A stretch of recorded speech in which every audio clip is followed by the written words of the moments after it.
वफाकी वज़ीर बराए बहरी उमूर जुनैद अनवर चौधरी ने पार्लिमानी वफ्द के हमरा गवादर यूनिवर्सिटी और पाक China technical and vocational institute का दौरा किया, जहां उन्होंने तदरीसी और इंतज़ामी शोबों का मुआयना किया और मुताल्लिका हुकाम से तफसीली ब्रीफिंग हासिल की। वफाकी वज़ीर ने पाक चाइना इंस्टीट्यूट में मुनक़िदा आला सतही इजलास की सदारत भी की।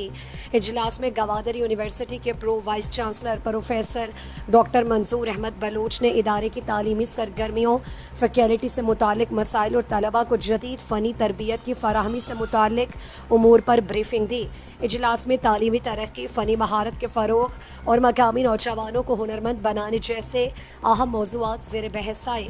वफाकी वज़ीर ने गवादर में आला तालीम और फ़नी तरबियत को कौमी तरक्की का ज़ामिन करार देते हुए वफाकी सतह पर मुकम्मल ताउन की यकीन दहानी कराई। उन्होंने इंस्टीट्यूट में मैरी टाइम शोबे से मुतालिक तालीम और तरबियत के लिए अपनी और वजारत के अफसरान की रज़ाकाराना खिदमात फराहम करने की पेशकश भी की।